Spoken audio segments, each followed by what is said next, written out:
Sud Radio, la radio du rugby. Le MAG, François Trio.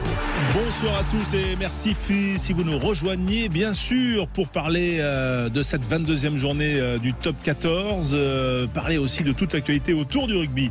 Tiens, on parlera du Hall of Fame de Toulon, le panthéon du club toulonnais. C'est une innovation dans le sport français, on y reviendra.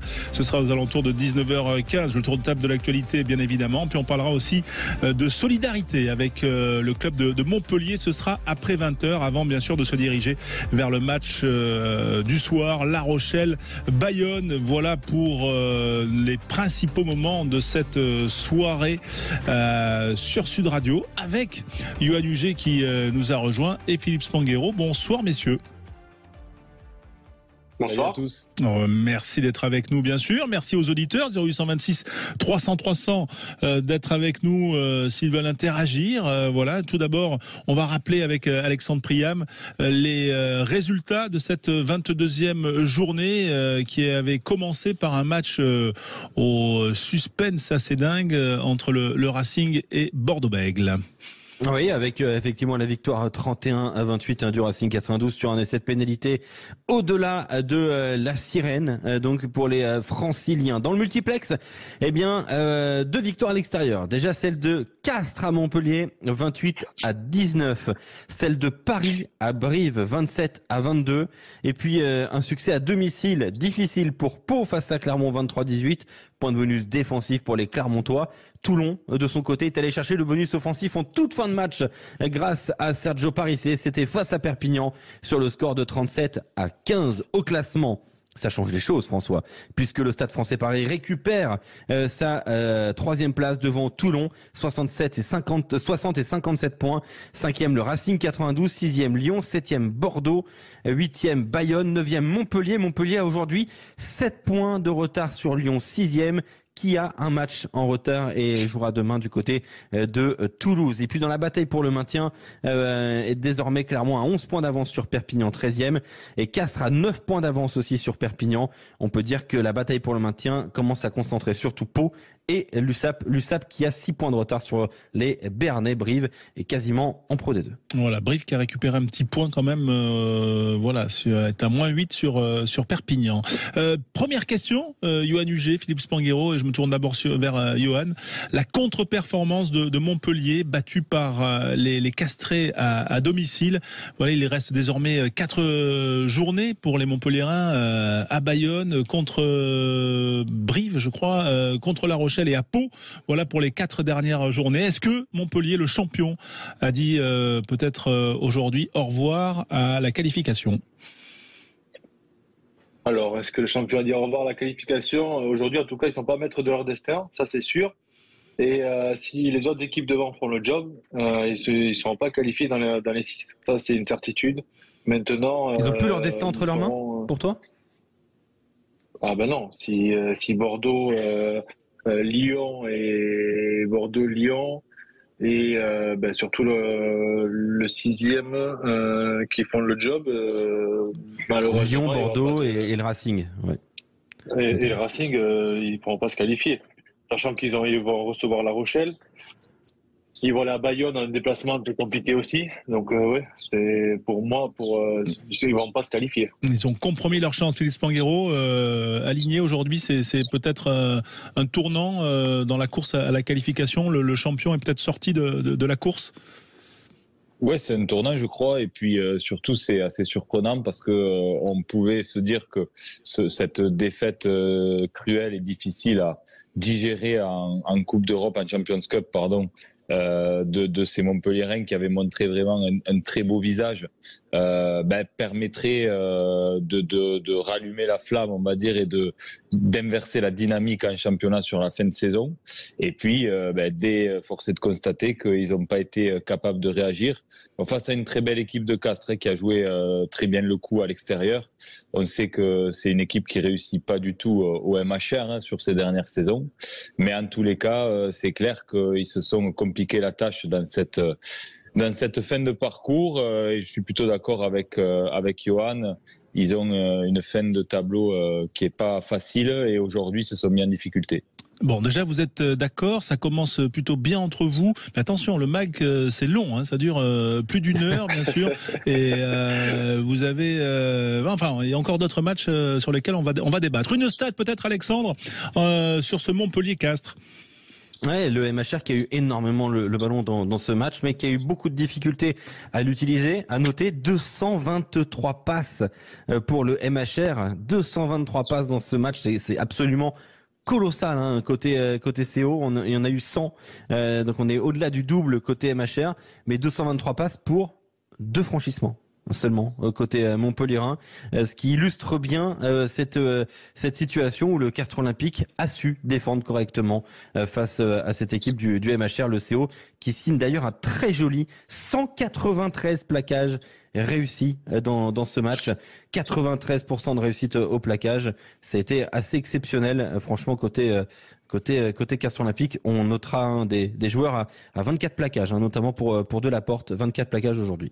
Ouais, moi ce qui m'a frappé, enfin j'ai pas tout vu puisque j'avais les yeux rivés sur les autres matchs, mais j'ai été impressionné quand même par la qualité offensive des Castrés. Johan, non, on a vu un bel essai, on a l'impression que quand ils se lâchent quand même c'est très sérieux, quoi. Oui, quand ils se lâchent, mais c'est surtout Montpellier qui est tombé dans ce piège. On voit les Castrés qui veulent pas du ballon, ils aiment défendre, ils aiment gratter. On a retrouvé un peu l'identité castraise sur ce match-là. Ils ont joué beaucoup dans leur camp, les Montpelliérains. Alors, au lieu d'avoir ce jeu de dépossession, ils sont tombés dans ce piège castré qui était venu grandement jouer leur chance.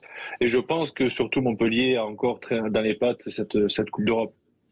Oui, on rappelle cette élimination, on va dire, au règlement, après un match 33 partout à Exeter. Philippe, quand même, cette équipe de Castres, oui, elle a marqué aussi de beaux essais, en dépit on va dire, de son jeu de dépossession. Elle a quand même ce talent offensif, on aimerait lui en voir peut-être un peu plus. Ouais, elle a les joueurs pour jouer ce jeu-là aussi. Hein, on l'a vu, hein, notamment sur les ailes castraises. C'est vrai que on a Raizuke notamment, on a senti les Castrés décomplexés sur ce match. Et c'est vrai que quand on voit cette équipe du CO jouer à ce niveau-là, on se dit qu'elle est pas vraiment à sa place en jouant le maintien. Ça aura été une saison compliquée, mais je crois que on y reviendra. Mais avec la défaite de Perpignan en terre toulonnaise, cette victoire castraise, elle les écarte définitivement de l'épée de Damoclès du maintien. Et au-delà de ça, il y a quand même la manière et un retour de la confiance, je pense, dans cette équipe castraise, parce qu'on le voit pour marquer les essais qu'ils ont été capables de marquer aujourd'hui, avec cette qualité dans les offensives. On a retrouvé un peu de l'équipe castraise des saisons dernières, qui était tous les ans prétendant au top 6, voire au titre. Ouais, l'autre résultat du jour, c'est Johan, pour toi, c'est quoi ? C'est clairement la défaite au lieu de la victoire du Racing, c'est surtout la défaite de Bordeaux au Racing. Ah oui. C'est parce que mener comme ça à la 79e minute et perdre ce match, je pense qu'ils vont se tordre la tête pour savoir comment ils ont pu perdre ce match. Est-ce que tu es d'accord, toi, avec la décision de l'arbitre de sanctionner les Bordelais juste après le renvoi, alors qu'ils ont repris l'avantage à quelques minutes, à quelques secondes de la fin du match, et ils se font sanctionner pour un déblayage un peu généreux? Est-ce que ça te semble, ça t'a choqué ou pas? Il faut juste être maître dans ces moments-là, être maître de ce que l'on fait, être maître des actions. Et si l'arbitre a jugé à ce moment-là, c'est qu'ils ont laissé l'intention prendre le dessus. Est-ce qu'il a raison ou il n'a pas raison? C'est juste qu'ils ont manqué de maîtrise sur ces derniers gestes qui est très important, et à ce niveau-là surtout. Nous y reviendrons bien sûr avec Philippe Sanguero sur cette victoire des Racingmen sur le fil. L'autre fait marquant, Philippe, c'est quand même aussi cette victoire bonifiée de Toulon face à Perpignan. Ouais, la victoire bonifiée. Et puis au-delà de ça, je crois le retour de la fête et d'une dynamique très positive du côté du RCT. Voilà, on sent que ce club et sa direction a su renouer avec son public. Il y avait en plus autour de ce match une dimension de com où on avait fait revenir toutes les légendes qui ont marqué l'histoire notamment européenne du RCT. Et donc c'était beau à voir parce que c'est vrai qu'on sait que ce club a une histoire particulière avec son public et de voir les tribunes de Mayol clairsemées ces dernières semaines, c'était pas normal. Et c'est vrai qu'aujourd'hui, au-delà du résultat, il y a eu des faits de jeu. Il y a un carton rouge tôt dans le match contre le deuxième ligne perpignanais. Piula face à Lélé. Il y a beaucoup d'indiscipline catalane dans ce match et il y a surtout le retour de ces leaders de jeu du côté du RCT. On voit Mathieu Bastaro qui remet son équipe dans le sens de la marche à des moments importants et puis encore et toujours Sergio Parissé. Enfin, on en a déjà parlé hier soir un peu lors de notre émission, mais c'est vrai que ça a été une des chances de ce RCT en reconstruction, ce recrutement, cette arrivée de Sergio Parissé qui est un élément majeur capable d'amener de la sérénité, de remettre son équipe dans le sens de la marche. On va bien sûr continuer à parler de cette 22e journée, du RCT de vainqueur de Perpignan donc sur le bonus. Bernard Lemaître, le président du RCT, va être avec nous dans quelques secondes. Restez avec nous sur Sud Radio. Sud Radio, la radio du rugby. Le MAG, François Trio. La radio du rugby, bien sûr, pour revenir sur cette 22e journée et ce multiplex, la victoire bonifiée notamment de Toulon face à Perpignan. On en parlait juste avant la pause avec nos consultants Yoann Huget, Philippe Spanghero et vous les auditeurs, bien sûr, au 0826 300 300. Notre invité ce soir en direct, il est justement à Toulon. C'est son président, le président du RCT, Bernard Lemaître, qui est avec nous. Bonsoir Bernard. Oui, bonsoir François. Merci d'être avec nous en direct. J'imagine de la joie, du soulagement avec ce scénario, ce bonus offensif décroché à la 83e, je crois. Oui, c'est ça. Je dois dire que c'était vraiment ce qu'on espérait faire sur ce match, sans avoir de mépris, évidemment, de condescendance vis-à-vis de notre adversaire, qui a fait un très très beau match, très très bien défendu. C'est une équipe valeureuse. En fait, on a deux équipes du pourtour méditerranéen qui ont des caractéristiques comparables. Et je suis très très content qu'on ait pu arracher ces 5 points. Alors, on va parler bien sûr avec vous, président de l'événement quand même de mardi. C'est le Hall of Fame, le club qui va bien sûr saluer et consacrer ses anciens joueurs. Mais Philippe Spanghero, juste avant la pause, soulignait quand même le retour du public. On sent quand même que la bonne dynamique sportive aussi a des conséquences, comme si le club retrouvait un peu son histoire d'amour avec son public si chaud. Oui, je crois que c'est assez étonnant. D'habitude, on fait de grosses affluences contre de plus grosses équipes, plus renommées, mais là, en fait, c'est pas une question d'adversaire, c'est une question liée à un regain d'engouement, effectivement. Il y a une relation très très étroite entre le public et le mot victoire. Et je crois que la bonne dynamique de Toulon en ce moment entretient cela et on va continuer à avoir des stades pleins, surtout quand on joue à une heure raisonnable, je dirais. Voilà, le message est passé. Yoann Huget, question peut-être pour Bernard Lemaître, Philippe Spanghero bien sûr et Alexandre Priam. Yoann. Allô ? Oui, Yoann qui nous entend peut-être pas. Est-ce que tu nous entends, Yoann ? Non. Ah, pardon. Bonsoir à tous. Ouais. Non, j'avais coupé, pardon.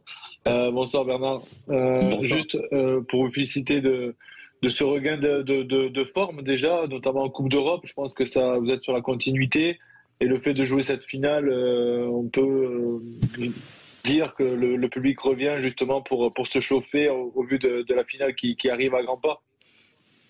Ah ben écoutez, avant la finale, il y aura une demi-finale contre une équipe de Trévise qui n'est pas rien du tout.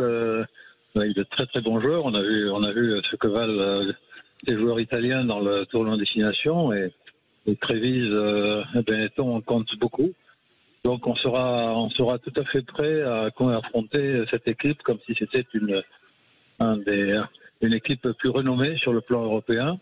Ils ont ont fait un très brillant parcours et on sera très, très méfiant tout en étant en même temps confiant de pouvoir le faire, bien entendu. Voilà, donc je dirais que oui, Dublin, c'est quelque chose qui est un peu plus lointain. Ce serait présomptueux de parler aujourd'hui de la finale pour nous. On essaie de faire pas à pas. Pas à pas. Je comprends, d'autant plus que la saison dernière, vous a laissé certains regrets. Vous avez joué de peu. Est-ce qu'aujourd'hui, vous pensez pouvoir jouer sur les deux tableaux avec l'effectif que vous avez et les blessures? Oui, je pense qu'on peut jouer sur les deux tableaux, d'autant plus que nos meilleurs blessés, si j'ose dire, Jean-Baptiste Gros, Gabin Villiers, reviennent. Cheslin Colby aussi. Tous vont reprendre l'entraînement la semaine prochaine, entraînement collectif. Donc c'est un RCT au complet qui va faire cette fin de saison. Et je pense qu'on aura toutes nos armes. Donc si jamais on échoue, il n'y aura pas d'excuse. On est plein d'espoir. Voilà. Alexandre Priem avec Bernard Lemaitre, président du RCT. Alexandre. Bonsoir, président. Bonsoir. Je voulais revenir sur les conditions d'entrée dans ce Hall of Fame. On a hâte de voir Matt Guiteau, on a vu Drew Mitchell dans l'avion, déjà des magnifiques images du côté des réseaux sociaux du RCT. On a vu aussi Delon Armitage sembler plutôt très peiné de ne pas être invité à intégrer ce Hall of Fame. Pour clarifier à tout le monde, pour expliquer qu'il n'y ait pas trop d'ambiguïté ni de quiproquo, comment on intègre ce Hall of Fame du RCT? Écoutez, le Hall of Fame du RCT, il y a deux niveaux. Il y a un comité de sélection qui propose des listes qui couvrent l'ensemble de l'histoire du RCT. Ce comité de sélection propose donc une liste et ensuite, s'il y a un vote qui est populaire, qui est soumis sur Internet, et c'est à la suite de ce vote populaire qu'il y a une présélection qui est faite, et enfin, le comité de sélection choisit dans les derniers noms. Alors, c'est très difficile. Il y a 8 noms cette année, 2 qui couvrent la période des années 30, 2 qui couvrent la période 87, 2 qui couvrent la période 92, et enfin, 2 encore qui couvrent la période de gloire du RCT des années 2012 à 2015. Voilà. Donc, tout le monde ne peut pas y rentrer, mais c'est sans doute provisoire dans la mesure où chaque année, il y aura à nouveau l'intégration dans cette galerie des légendes de nouveaux noms. Voilà. Comme en NBA, au final. Pardon ? Comme en NBA, au basket aux États-Unis, chaque année. C'est pas parce que vous n'êtes pas choisi que l'année d'après, vous pouvez l'être par contre l'année suivante. D'accord. Oui, exactement. C'est pas perdu. Pourquoi faire quel est l'intérêt du club, on va dire, de faire ce panthéon, on va dire, des légendes du club? Je crois que c'est très très important de créer un lien entre le passé et le présent. C'est très très important. Il y a des clubs qui parfois finissent par perdre une partie de leur identité. C'était le cas du RCT? Non, mais le RCT, je dirais, n'avait pas cette tradition de célébrer les anciens. Moi, quand je suis arrivé au club, j'ai parfaitement compris qu'il fallait renouer un lien, même avec les anciens encore présents au club. Il y avait une sorte de séparation, et donc j'ai voulu rétablir ça. Mais enfin, le Hall of Fame, c'est quelque chose qui correspond à une célébration, je dirais, unifie un petit peu les choses. Et je crois que c'était très très important, non seulement pour les joueurs, mais pour le public, pour l'image du club, dans une perspective à la fois de passé, de présent et d'avenir. Peut-être une question de Philippe Spanghero, on va dire sur le RCT et aussi sur cette cérémonie de mardi. Alors, sur le RCT, d'abord, bonsoir Bernard. Pas de questions, mais deux remarques. D'abord, vous féliciter pour des choix payants qui étaient un peu audacieux et que j'ai trouvé bien, notamment dans ce rapport à l'histoire. Cette main tendue à Mathieu Bastaro et qui vous le rend bien, je crois, sur le terrain, parce que c'est un joueur qui méritait très largement de sortir par la grande porte. Et le RCT lui a offert ça après ce qu'il avait donné pendant les heures glorieuses européennes notamment, et ça je voulais le saluer parce que ça montre quand même un état d'esprit particulier. Et puis le choix payant du recrutement de Sergio Parissé l'année dernière, parce que c'est toujours des paris quand on parle de joueurs de ces âges-là, surtout devant. Et puis encore aujourd'hui, c'est le joueur qui délivre le club, et je crois qu'il aura été un des éléments centraux de la stabilité du club la saison dernière et cette saison, en début de saison, qui ont été un peu en dents de scie sportivement. Et je crois que son intégration dans le staff est un atout pour le club. Et là aussi, c'est, je crois, une main tendue intéressante pour montrer que voilà, les joueurs qui ont mouillé le maillot, ils sont récompensés. Et je voulais juste saluer ça. C'est dans l'esprit rugby, voilà. Et puis pour mardi, bien sûr, je comprends. Il y a quand même tellement de grands joueurs qui sont passés au RCT que le choix doit être difficile. Mais dans la stratégie de communication, ça participe, je pense, à cette dynamique. À ce stade plein aujourd'hui, la com cette semaine sur cet événement et le retour des légendes a été plutôt bien maîtrisé. Et donc cet engouement, il s'explique par le terrain et par ce qui est créé autour, avec notamment cet événement de mardi. Donc voilà, je crois que les voyants sont plutôt ouverts du côté du RCT, et je vous souhaite une belle fin de saison. Merci Philippe, c'est gentil. Je vois que vous en parlez d'ailleurs encore plus intelligemment que moi. C'est très bien dit ce que vous avez dit.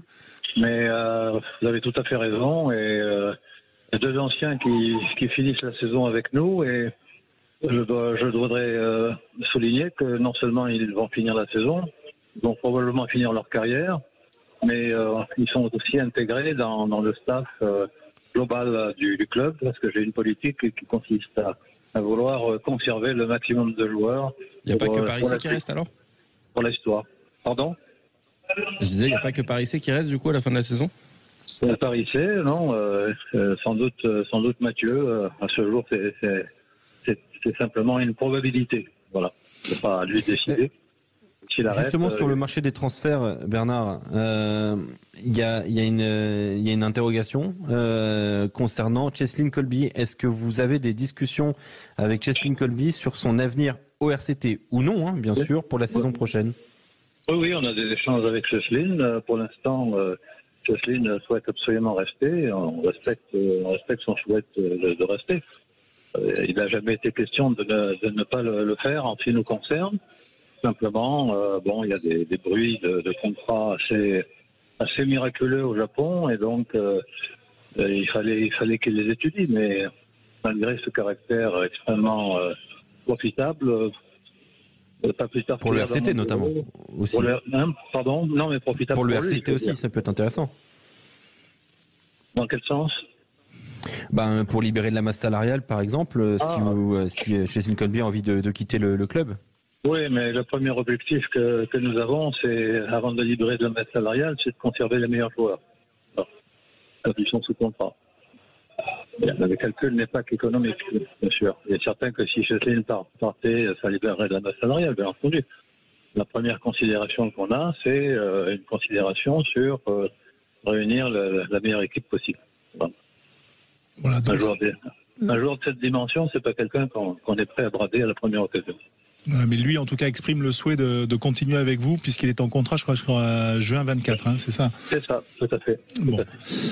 Merci Bernard Lemaître d'avoir été avec nous en direct sur Sud Radio. Le Hall of Fame, il sera diffusé sur le site RCT ou Tout à fait, oui. Ok. Tout à fait, RCT Play, oui, tout à fait.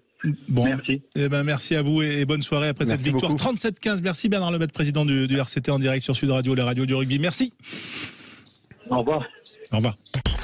Sud Radio, la radio du rugby. Le MAG, François Trio.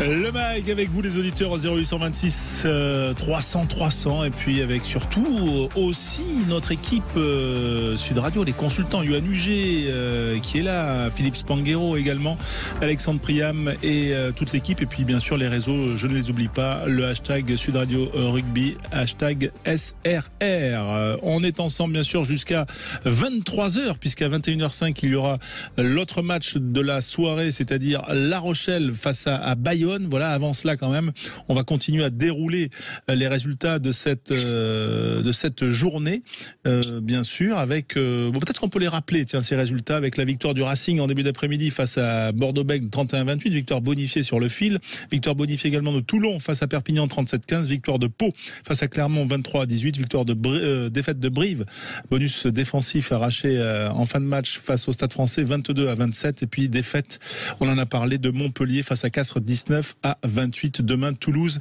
accueillera Lyon. Revenons quand même sur les matchs du jour. Cette victoire du Stade Français à Brive, avec un scénario peut-être que peut nous rappeler Zach Pilon qui commentait ce match, puisque les Parisiens ont très mal débuté. Ils terminent victorieux 27-22, mais quand même ils ont terminé avec ils ont débuté avec c'était limite un 0 pointé là pendant le premier quart d'heure. Mais c'était complètement un 0 pointé. Les Brivistes avaient démarré beaucoup mieux que le Stade Français. 14-0 après 20 minutes de jeu, avec des essais de Lucas Paulos et de Nicolas Sanchez, si je ne me trompe pas. Et puis ensuite, les Parisiens se sont remis la tête à l'endroit avec Arthur Coville et surtout Sekou Makalou, qui ont été deux des grands artistes de cette victoire. Et puis Dakuaka, auteur d'un doublé aujourd'hui. Johan Huget avec nous, Philippe Spanghero également. Johan, cette victoire du Stade Français, elle est, on va dire, elle est logique, mais à la fois, elle brise un peu une mauvaise dynamique, hein, après le derby perdu. Le Stade Français se remet en bonne marche. Effectivement, ils se remettent en bonne marche. On les pensait un peu usés, fatigués physiquement, et je pense que cette victoire en terre briviste va leur faire énormément de bien, parce que s'imposer malgré tout en terre corrézienne n'est jamais facile. Ils ont fait le job, on va juste dire ça pour aujourd'hui. La victoire est là, mais il va falloir revoir certaines choses, sachant qu'ils sont déplacés chez une équipe quand même en difficulté. Ouais, Philippe Songuero, elle vous inspire quoi, cette victoire du Stade Français à Brive ? Les poussifs, comme le dit Johan, ils ont fait le job et ils ont assuré le minimum syndical, et une victoire à l'extérieur qui leur permet de rester bien accrochés dans ce top 6 et qui efface aussi ce revers à domicile dans le derby francilien où ils avaient été quand même archi dominés par cette équipe du Racing. Donc voilà, ils remettent la marche avant, et puis ils gardent leur objectif en tête du top 6 par cette victoire. Ils ont leur destin en main pour le coup, contrairement à Montpellier dont on a parlé tout à l'heure. Après, c'est vrai qu'on sent une équipe de Brive vraiment en difficulté, qui avait bien démarré, mais qui est pas capable de tenir le rythme sur un match entier. Force est de constater ça cette saison. C'est dommage, il y a beaucoup de débauche d'énergie du côté briviste, mais beaucoup trop peu de réalisme et d'efficacité dans les temps forts pour pouvoir exister dans ce championnat. Donc je crois que avec cette défaite encore à domicile, la Brive a définitivement dit adieu à ses chances de maintien. La stat de ce match remporté par le Stade Français à Brive, Alexandre. Ouais, la stat, déjà, c'est qu'on peut noter un match très équilibré. On a eu une jolie stat de 120 passes côté briviste et 117 côté Stade Français Paris. Mais ce qui pose problème, et c'est pas nouveau, hein, côté parisien, c'est la touche. Remporter un match en perdant 6 ballons en touche sur 8 ballons gagnés en touche. Donc on est quand même sur un 8 sur 14 en touche côté parisien. C'est quand même très très rare de remporter un match dans ces conditions-là, tout en faisant 15 fautes, puis en faisant 80% de réussite au plaquage. Plein de choses qui ne sont pas allées côté parisien, et pourtant il y a le succès. Ce qui montre que effectivement, ce sera pas forcément un match référence pour le club parisien. Voilà, peut-être les dents de scie aussi pour ce club parisien qui est toujours un peu moins bien quand même. Oui, bien sûr, un peu moins bien, mais qui va recevoir le Stade Toulousain le week-end prochain, qui se déplacera le 6 mai à Clermont, qui accueillera ensuite le Loup en 25e journée, et puis qui se déplacera à La Rochelle. Donc c'est quand même un calendrier compliqué. Ils vont tenir jusqu'au bout ou pas, Johan, selon toi, ces Parisiens qui sont un peu, je le disais, en dents de scie, et qui n'ont plus Morgan Parra, hein, qui est quand même un des leaders, un des grognards dans ce groupe qui en a besoin. Oui, au-delà d'être un grognard, c'était quelqu'un qui a apporté de la sérénité, qui a apporté un plan de jeu assez bien défini, et je pense que le fait d'avoir perdu, ils sont un peu en manque de repères, et ça se sent dans des moments un peu compliqués où on cherche ce leader qui peut ramener un peu le calme dans la tempête. Et je ne sais pas si Ils vont tenir, ils vont se qualifier, bien sûr, parce que à 4 journées de la fin, on a envie de se qualifier et qu'ils sont des compétiteurs. Mais malgré tout, il va leur manquer, je pense, un peu de jus, on va dire, physiquement pour terminer en trompe, parce que c'est un autre championnat qui va démarrer derrière. Et ils étaient deuxième il y a pas si longtemps. Ils sont troisième ou quatrième. Là, je sais plus avec le classement qui est fluctuant. Puis, mais elle n'est pas terminée la journée, donc ok. Voilà. Ouais. Donc voilà, attention. Il faut qu'il reste prudent. On va dire prudent, c'est le bon mot. Voilà, prudent avec un calendrier difficile. Vous y croyez, vous, Philippe, au Stade Français qui tiendrait jusqu'au bout ces 4 dernières journées là? Moi, j'y crois dans le top 6, mais à la vue là de la fin de phase régulière que tu viens d'énoncer, ils vont avoir les 2 derniers matchs compliqués quand même, parce que le Loup, certainement, sur cette rencontre d'avant-dernière journée, va jouer, lui, sa place dans le top 6. Et puis, ce déplacement à La Rochelle va certainement compter aussi du côté de La Rochelle pour se qualifier dans les 2, puisqu'ils sont vraiment à la bagarre avec le Stade Français. Et on sait que s'éviter ce match de barrage, c'est quand même important, surtout que La Rochelle joue sur les 2 tableaux et toujours en Champions Cup. Donc la fin de phase régulière est quand même délicate pour le Stade Français, mais ça devrait tenir pour le top 6. Ils ont quand même perdu du terrain par rapport à cette 2e place qui était assez bien consolidée il y a quelques journées. Ouais, ça va être corsé, hein, parce qu'il y a aussi quand même le Stade Toulousain la semaine prochaine, et voilà, ça sera effectivement un gros morceau. On va également parler de la victoire de Pau, peut-être sous la forme d'une stat avec Alexandre. Pau, on va dire, on peut peut-être mettre en avant le 11e essai d'Emilien Gailleton. Oui, si tu veux, tout à fait. Du coup, la stat, tu l'as donnée, hein, effectivement. 11e essai d'Emilien Gailleton qui a été encore une fois excellent. 11 plaquages, voilà. Il a signé évidemment un franchissement. Mais je voulais aussi mettre en lumière, François, le problème au pied des Clermontois. Les Clermontois aujourd'hui, ils ont manqué 2 transformations. Et ils ont manqué 3 pénalités. Ce qui fait quand même pas mal de points laissés en route quand tu perds 23-18 à l'extérieur. Il y a une certaine vérité qui est sortie de ce match, c'est qu'il y a eu pas mal d'échecs au pied. On pense notamment à la dernière transformation de Jules Plisson. Elle change pas le schmilblick entre guillemets, mais elle était quand même dans ses cordes. Et au final, Bello, Plisson ont eu des petits soucis dans cette efficacité pour marquer des points. Oui, c'est juste effectivement, même si la réaction des hommes d'Urios était assez intéressante quand même en terre paloise. Le cas Gailleton, voilà, jeune talent qui confirme UNUG. Est-ce que ça fait partie des outsiders à un poste au centre où il y a peut-être des choses à faire là en vue des 42 de la Coupe du Monde? Non, mais bien sûr qu'il est dans les prétendants pour la Coupe du Monde. On le sait, en termes de régularité, il est présent. À chaque match, il répond présent, notamment sa grosse performance aussi à Bayonne. Voilà, c'est quelqu'un qui peut être parmi les 42 largement. Ouais, Philippe, voilà, le fait d'être toujours aussi dans ce classement des marqueurs, certes, on n'est pas au foot, hein, mais ça dit quelque chose. Il est régulier quand même, le garçon. Ouais, hein. Ouais, ça dit quelque chose de sa régularité et surtout sa régularité dans une équipe souvent en difficulté. On l'a vu, alors ça date maintenant un peu, mais le premier exploit de la section, ça a été cette victoire à La Rochelle où Gailleton avait été un des hommes forts de ce succès-là. Et c'est vrai que voilà, il y a cette régularité, mais qui est à remettre en perspective et à souligner dans un collectif qui a souvent été en difficulté. Donc c'est clair que plus les week-ends passent, plus il amène des garanties sur sa capacité à tenir le très haut niveau. Et bien voilà, donc Pau, vainqueur avec son jeune 3/4 centre Gailleton, 23-18 face à Clermont. Voilà, on a fait le tour de ces différents résultats de cette journée. C'est pas fini parce qu'on va bien sûr reparler du top 14, mais le MAG va s'élargir bien sûr dans un instant avec UNUG, avec Philippe Spanghero, avec toute l'équipe, avec vous aussi au 0826 300 300. Eh bien, on va parler du tour de table de l'actualité. Voilà, essayer de voir ce qui nous a intéressé en dehors. Pas forcément du rugby, mais aussi sur les autres terrains de jeu. À tout de suite sur Sud Radio. Sud Radio, la radio du rugby. Le MAG, François Trio. Avec vous les auditeurs au 0826 300 300, vous êtes fan de sport, de rugby bien sûr, venez interpeller Yoann Huget, Philippe Spanghero, toute l'équipe Sud Radio pour parler de cette actualité sportive. L'actualité c'est bien sûr du rugby, la 22e journée du top 14, mais c'est pas que, regardez tout de suite. Sud Radio, la radio du rugby.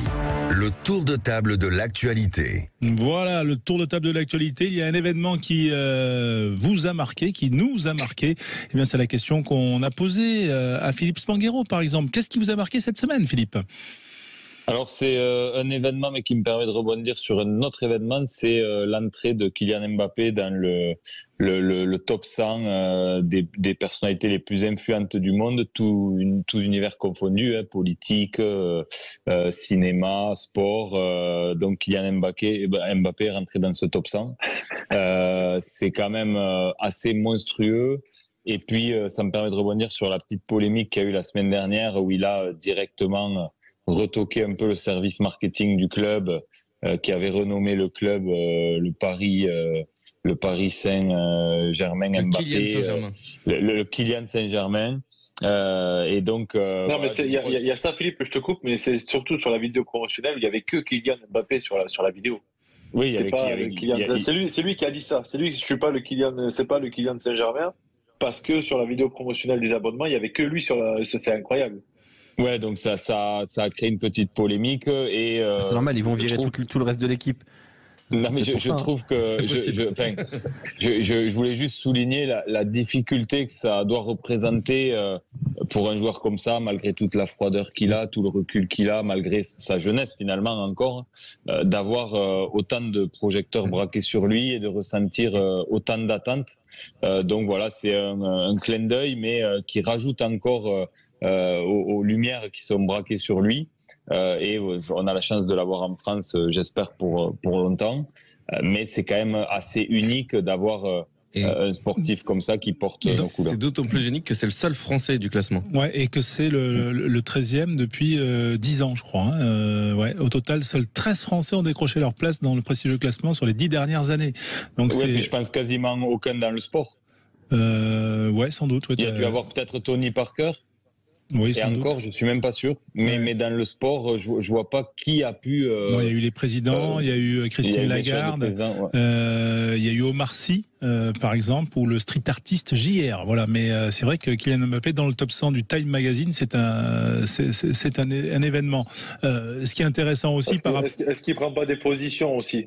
C'est parce qu'il prend beaucoup de positions. Il veut la lumière, parce que sinon, il aurait choisi le Real de Madrid, il aurait choisi un autre club. Là, aujourd'hui, il veut la lumière, que ce soit en équipe de France et au Paris Saint-Germain. Il va être prépondérant. Bien sûr, il veut être dans les décideurs. Il veut être dans les décideurs, ça se voit dans ses prises de parole, ça se voit dans ses.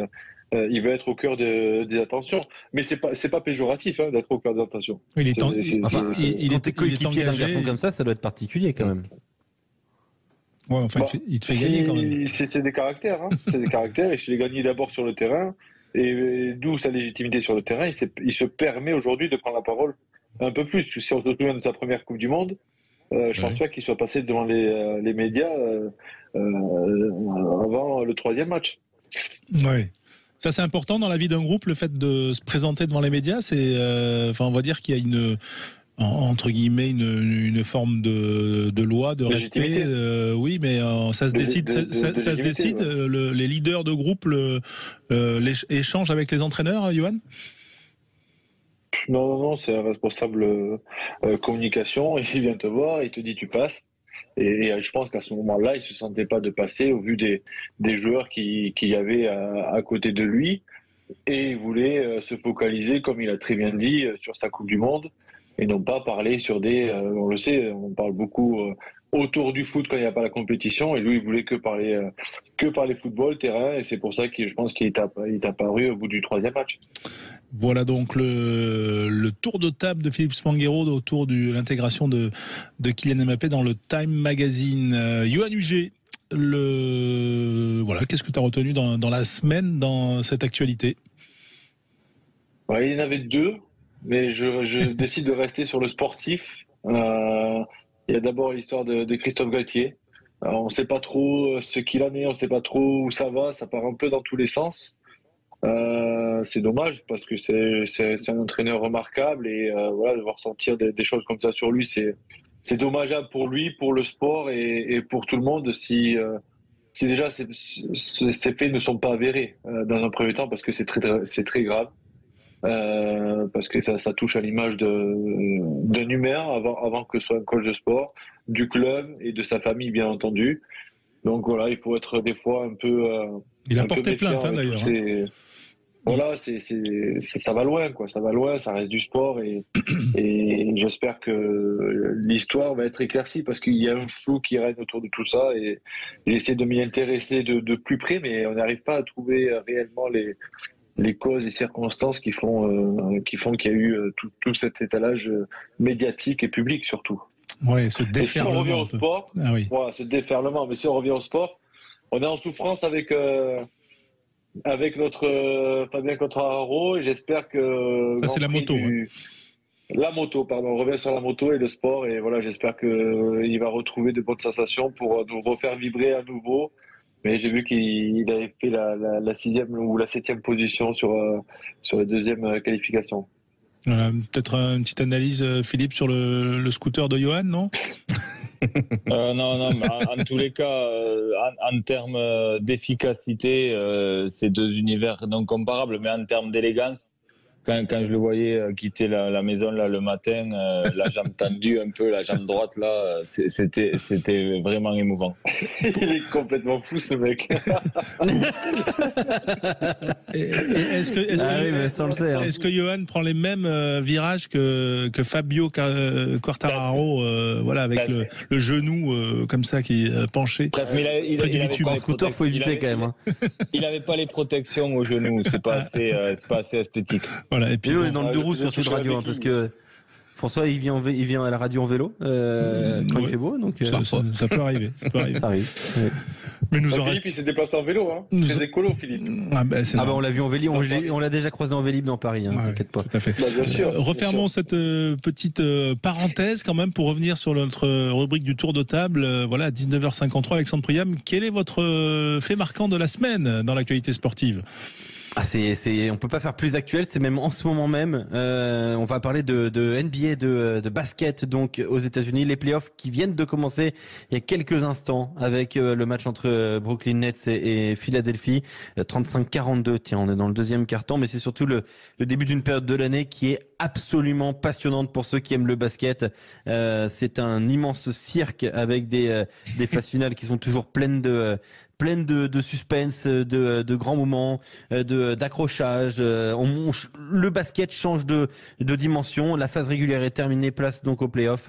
Et ça promet cette année avec des favoris que sont les Bucks de Milwaukee, les Celtics de Boston et aussi les Suns de Phoenix avec des joueurs exceptionnels dans leur rang. Ça promet vraiment donc pour ces playoffs de basket. Oui, Quentin Cabanis, peut-être un petit quelque chose à nous sortir parce que là il y a la moto qui a été prise, il y a la NBA, Mbappé. Là, je sens quand même que vos sujets vont se tarir, hein, mon cher. On peut faire un point par exemple sur un match de foot, un match de Ligue 1 qui aura lieu ce soir, qui est quand même relativement important dans la course au titre. Avec nous, on a La Rochelle-Bayonne sur Sud Radio, c'est encore plus important. Évidemment, mais on suivra évidemment aussi le match entre le Paris Saint-Germain et Lens, le premier contre le deuxième de la Ligue 1. Il y a 6 points d'écart avant cette rencontre entre les deux équipes.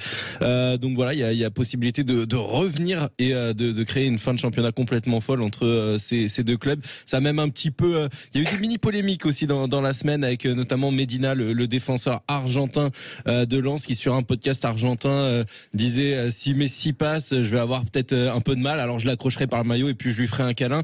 Par contre, si c'est Mbappé, il va aller à l'hôpital. Voilà, donc il y a eu une polémique qui a gonflé.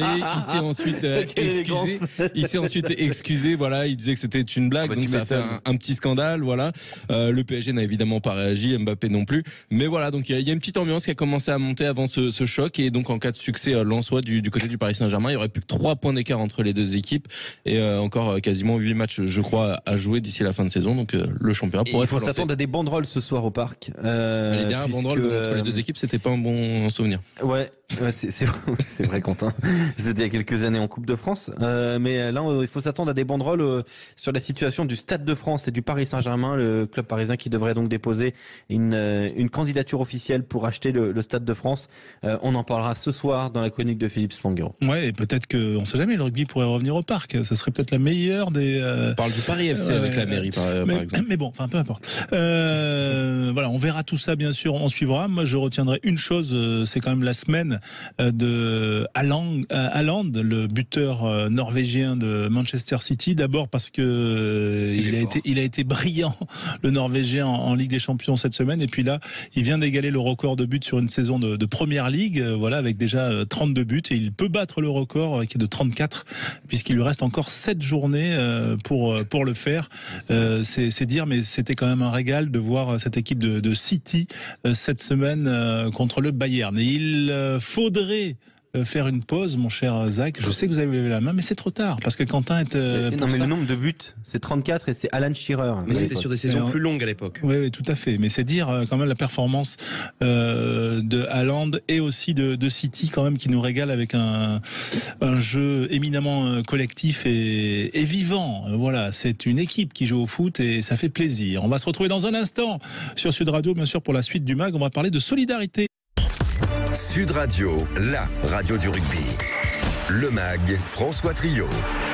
Avec vous, les auditeurs Sud Radio, pour parler rugby, pour parler de cette actualité. Dans une heure, le match La Rochelle-Bayonne. On va aller faire un petit tour d'ailleurs dans quelques secondes du côté de Marcel de Flandre. Et puis dans quelques secondes également, on parlera de solidarité avec un beau défi lancé par le MHR, le club de Montpellier. On en parlera avec notre invité qui sera avec nous dans quelques instants. Yoann Huget est toujours là, Philippe Spanghero également, Alexandre Priem, Quentin Cabanis, toute l'équipe bien sûr, et vous sur les réseaux, le hashtag Sud Radio Rugby, hashtag SRR. Voilà, on est ensemble bien sûr jusqu'à 23h, mais on va aller prendre la température du côté de Marcel de Flandre. Le Stade Rochelais reçoit l'Aviron Bayonnais, le Stade Rochelais deuxième. L'Aviron Bayonnais a trébuché lors de la dernière journée face à Pau, mais les Rochelais vont-ils souffler après ce rythme effréné? Ils en sont à combien de victoires, mon cher Dorian? Bonsoir. Bonsoir François, bonsoir à tous, soyez bienvenus à Marcel de Flandre. La Rochelle qui enchaîne les victoires. La dernière défaite c'était en février dernier face à Lyon, donc ça remonte un petit peu, c'était le 4 février exactement, et depuis c'est que des victoires pour les Rochelais. Double enjeu ce soir, l'enjeu pour La Rochelle c'est de s'éloigner du Stade Français Paris, peut-être se rapprocher de Toulouse et surtout de consolider cette deuxième place. Et Bayonne en cas de victoire pourrait revenir à hauteur de l'Union Bordeaux-Bègles, car elle est à 4 points de retard sur l'UBB après sa défaite cet après-midi. Voilà, c'est Rochelais qui font quand même souffler un petit peu, il y a bon, enfin c'est relatif, mais il y a quelques ténors qui restent, on va dire, sur le côté cette semaine. Oui, notamment Grégory Aldrit, Brice Dulin, Pierre Bourgarit, lui qui est blessé aux adducteurs, et Will Skelton qui a pris une commotion, il doit être en repos. On a fait reposer certains cadres. Grégory Aldrit qui est en vacances pour information. On lui souhaite bonnes vacances, il les mérite ces vacances. Aldrit bien sûr, notre numéro 8 du 15 de France et du Stade Rochelais. À tout à l'heure Dorian, à tout à l'heure. Pour ce grand match que l'on va vivre en direct en intégralité sur Sud Radio, la radio du rugby. Tiens Yoann, vous sentez comment ce Stade Rochelais remanié face à un Aviron Bayonnais qui a quand même envie de se qualifier?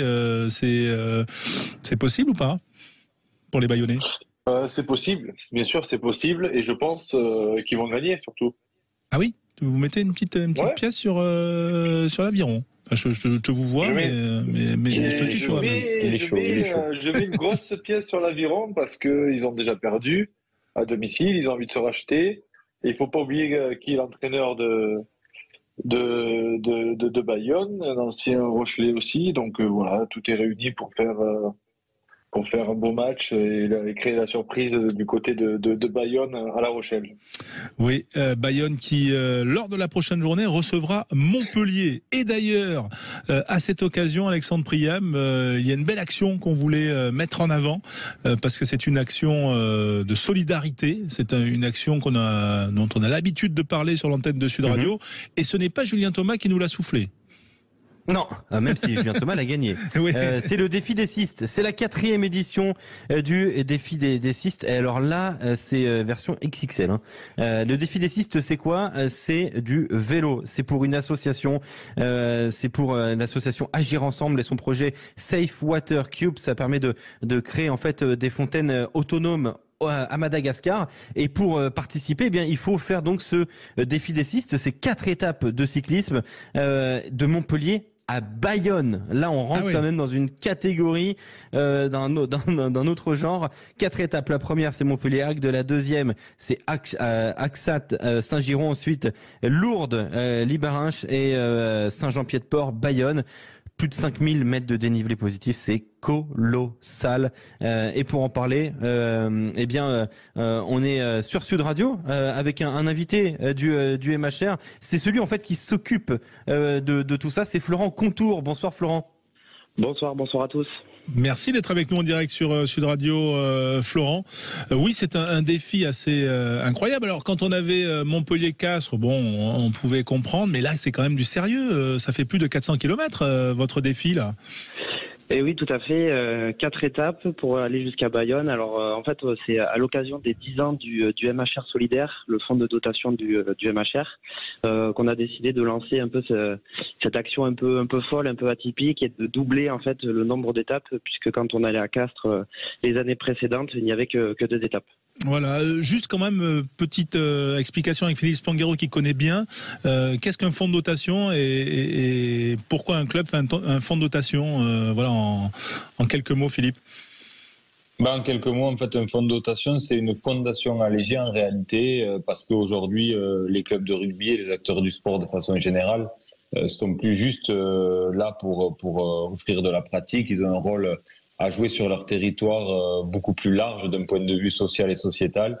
Et un fonds de dotation, ça permet d'encaisser de l'argent de mécènes qui donne droit à une défiscalisation, à condition que cet argent soit exclusivement consacré à des causes d'intérêt général, donc des associations comme celle que soutient le défi des cystes. Donc voilà, les acteurs du rugby s'y sont mis, et Montpellier a été assez précurseur, donc puisque notre invité nous l'a dit, ça fait 10 ans, et ça fait partie des clubs qui collectent le plus d'argent et qui soutiennent le plus de causes. Voilà.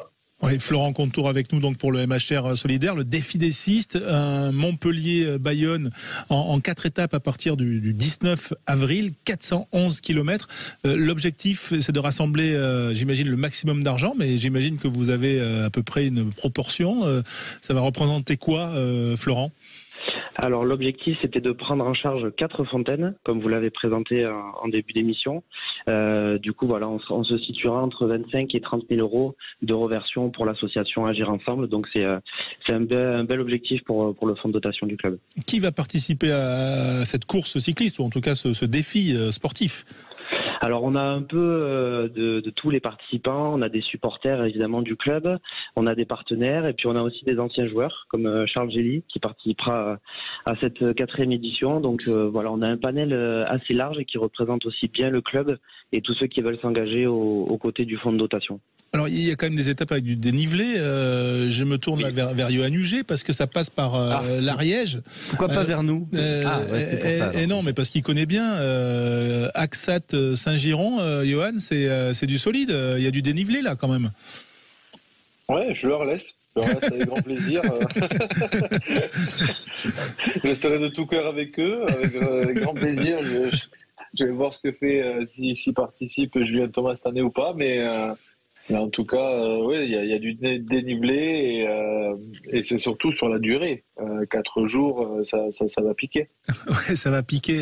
Ce dénivelé, Florent, c'est beaucoup quand même. Il faut s'entraîner pour y arriver là au MHR, au défi des cystes. Oui. Ben c'est vrai que c'est un véritable défi, hein. On le répète souvent, et effectivement ça nécessite un peu d'entraînement pour nos participants. Voilà, donc après on les rassure puisqu'on a quand même un bus qui nous suit en itinérance, donc s'il y a des coups de mou, ils peuvent monter dans la voiture balai. Mais effectivement il faut quand même s'entraîner, et ça demande d'être un peu aguerri à la pratique du vélo, comme un certain Julien Thomas, hein, qui avait participé aux deux éditions avec oui, qui avait même bien figuré, hein. Ah oui, tout à fait, très à l'aise sur le vélo, Juju. Ouais. Bon, Et dans la voiture balai, il y a un certain Fulgence Ouedraogo cette année. Exactement. Oh ouais, il nous fera les ravitaux en fait, pour être tout à fait précis. Fulgence qui sera là pour les participants. Donc ouais, sur le côté symbolique, c'est sympa aussi qu'ils viennent prêter main forte à l'organisation et puis voilà de donner un coup de main à nos cyclistes solidaires. Il y a beaucoup d'anciens joueurs qui font du vélo quand même. Alors peut-être pas tout de suite en ayant arrêté, voilà comme Johan, mais quelques années après, c'est vrai qu'il y en a beaucoup. Est-ce que vous, à part Charles Jalli dont vous parliez, est-ce qu'il y en a d'autres qui vont rejoindre le peloton du MHR solidaire pour le défi des cystes? Bien, il y a un certain Nicolas Durand également, puisque l'année dernière, nous avions fait l'édition avec l'USAP, et ça a plu à Nicolas Durand. Du coup, il remonte sur selle cette année. Voilà, donc on arrive même à entraîner dans notre sillage d'autres clubs et d'autres anciens joueurs. Donc c'est sympa de voir aussi qu'on va dire le rugby arrive à se solidariser et à se mettre ensemble pour la bonne cause. Voilà, et vous allez arriver à Bayonne, ça sera la 4e étape, le jour du match. L'idée, c'est d'arriver avant le coup d'envoi. Oui, on espère. On a fait en sorte d'arriver avant le coup d'envoi. Voilà, et puis effectivement de voir le match en suivant, c'est un peu la carotte pour nos cyclistes. Et puis la 3e mi-temps du côté de Bayonne. Voilà, même si là, avec la défaite d'aujourd'hui, bon, ça, c'est pas terrible. Oui, côté sportif, c'est sûr qu'on aurait aimé arriver avec une victoire en poche. Là, ça aurait été encore mieux, mais bon, il reste encore des matchs, donc tout peut encore arriver. Voilà. Et votre exploit, ou en tout cas votre défi, peut inspirer les joueurs s'ils vous voient arriver comme ça dans Jean Daugé. On vous le souhaite. Peut-être Alexandre, une dernière question pour Florent Contour, qui s'occupe du MHR solidaire à ce défi des cystes. Oui, mais pourquoi comment en fait s'est fait ce choix de Montpellier? Est-ce que vous avez comment vous mettez en place en fait ce parcours-là? Est-ce que vous contactez des clubs de top 14? Est-ce que ça se fait d'abord via le rugby, puis on établit ensuite la route pour réaliser le projet, ou c'est d'abord le projet puis après on voit avec le rugby autour? Alors en fait on est totalement dépendant du calendrier.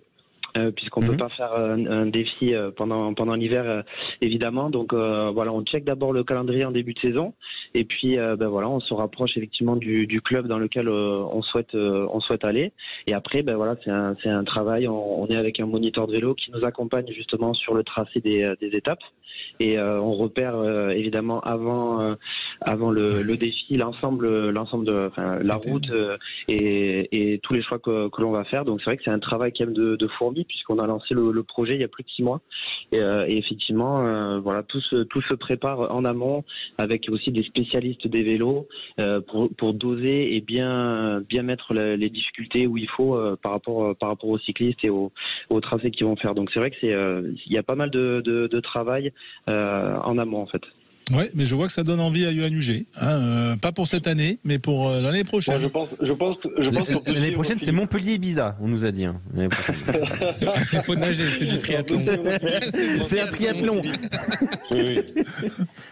Ouais, mais non, c'est une belle initiative en tout cas, et on voulait la mettre en avant. Bravo au MHR, bravo Florent, bonne chance, et bien sûr on relaiera le nom du vainqueur et le montant aussi que vous aurez récolté pour cette belle action, donc pour si j'ai bien compris, des pompes à eau pour Madagascar, c'est ça? C'est ça, ouais, des fontaines à eau, tout à fait.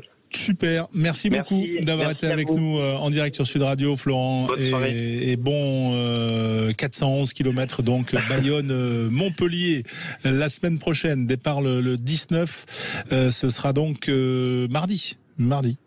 Mercredi. Ouais. Allez, merci en tout cas d'avoir été sur l'antenne de Sud Radio. On va bien sûr se projeter vers le match La Rochelle-Bayonne, 21h05 le coup d'envoi, 20h45, 20h50 à peu près l'avant-match. Dans quelques instants, la chronique écho également avec Philippe Spanghero, et puis le conseil de classe de Pro D2.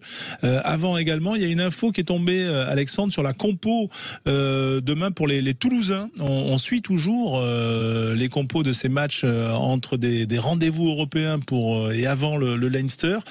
C'est intéressant parce que bon, il y a quand même des joueurs clés qui sont laissés au repos pour le déplacement à Lyon, mais il y en a qui sont toujours engagés, notamment. C'est à Toulouse.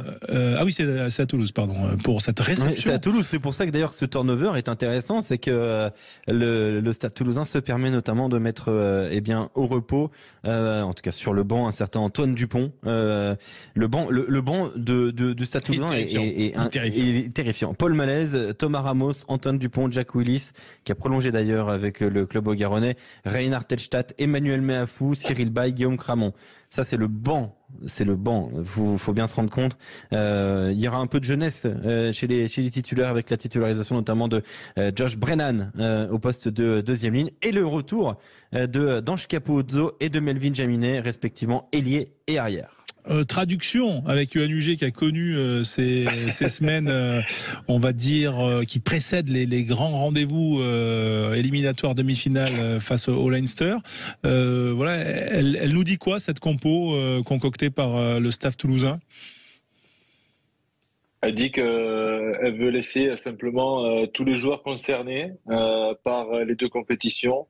De maintenir le club là où il doit être, c'est-à-dire jouer les premiers rôles partout, et que ces joueurs qui reviennent de blessures doivent se mettre au diapason des joueurs qui ont fait le taf avant eux, le travail, pardon, et qu'il reste aussi des places ouvertes notamment au centre, je pense.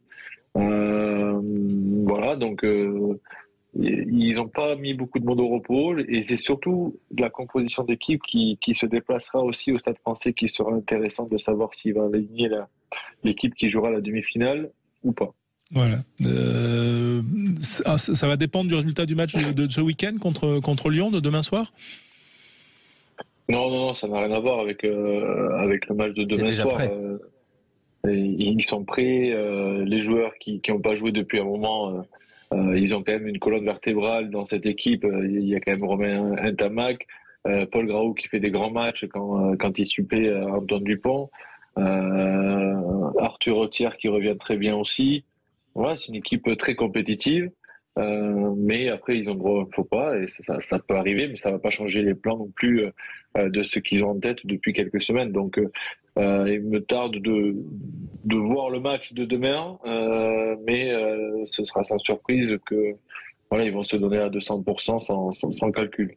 Quand on est à plus 6 avant cette 22e journée, mais imaginons ce soir que La Rochelle batte Bayonne, même si c'est pas ce que vous pronostiquez, Johan, et que Toulouse trébuche face à Lyon, est-ce que ça veut dire quand même que pour le déplacement au Stade Français, il n'y a plus de joker en fait, c'était ça ma question, et que du coup ça pourrait avoir une incidence sur la compo? Non. Je ne pense pas que c'est une influence sur la composition. Ils vont tout faire pour rester dans les deux premiers. Après, jouer un barrage à domicile, c'est quand même excitant. Ça fait rajouter un match, certes. Mais le groupe est frais. Je sens beaucoup de fraîcheur dans ce groupe. Quand on les voit jouer, ils prennent beaucoup de plaisir. Donc je pense déjà qu'il n'y aura pas de faux pas. Parce que ce sont des compétiteurs. Et de deux, ils vont aligner... je pense, la meilleure équipe possible au Stade Français. Philippe, vous partagez l'analyse de Johan. Vous étiez d'accord en début d'émission, est-ce que vous le serez toujours une heure plus tard? C'est un peu l'enjeu. Ben oui, on va se quitter d'accord, parce que quand on regarde cette composition toulousaine, malgré beaucoup de joueurs cadres laissés au repos, il y a quand même des joueurs de très haut niveau et puis qui ont besoin de retrouver de la confiance. Je pense notamment à Melvin Jaminet. Paul Graou, Johan le disait, a toujours fait des grands matchs quand il a dû remplacer Antoine Dupont. Brennan, c'est plus une surprise parce qu'il est souvent rentré en jeu, il a toujours fait des bonnes rentrées. Donc côté toulousain, voilà, il y a ces jeunes joueurs, mais qui ont aussi l'esprit de compétition et qui veulent montrer qu'on peut compter sur eux. Et puis cette équipe Lilou, surtout, qui est elle aussi un peu à l'image du Stade Français, très en dents de scie. Elle a été capable de réaliser de belles performances et d'avoir quelques matchs références, mais à côté de ça, elle a du mal à enchaîner les bons matchs et je les vois pas venir se refaire une santé à Toulouse demain soir. Voilà, match que l'on vivra bien sûr. Sachant qu'il va à Bordeaux la semaine d'après, et ça sera déjà un match crucial pour pour la course au top 6. Ouais, il est souvent très dur d'aller à Bordeaux. En tout cas, merci messieurs d'avoir été avec nous. Philippe, on va vous retrouver dans un instant pour votre chronique éco au sommaire. On n'a pas le pronostic de Philippe ? Ah, le pronostic de Philippe pour terminer. Qu'est-ce qu'il est chafouin. La Rochelle-Bayonne, c'est le pronostic sur la Rochelle-Bayonne, d'accord. Du coup, tu vois, tu me tends une perche et on va se quitter en désaccord et ça m'attriste. Je vais quand même pronostiquer une victoire de la Rochelle parce que sur la fin, je trouve que Bayonne accuse un peu le coup. Donc une victoire rochelaise, mais un bon match des Bayonnais, un match serré. Voilà. Eh bien voilà, c'est à 21h05 le coup d'envoi et bien sûr tout de suite on retrouve Philippe. On remercie Johan d'avoir été avec nous, bien sûr toujours un plaisir de vous avoir avec nous dans le mag sur Sud Radio. Merci beaucoup pour parler rugby et de toute l'actualité sportive.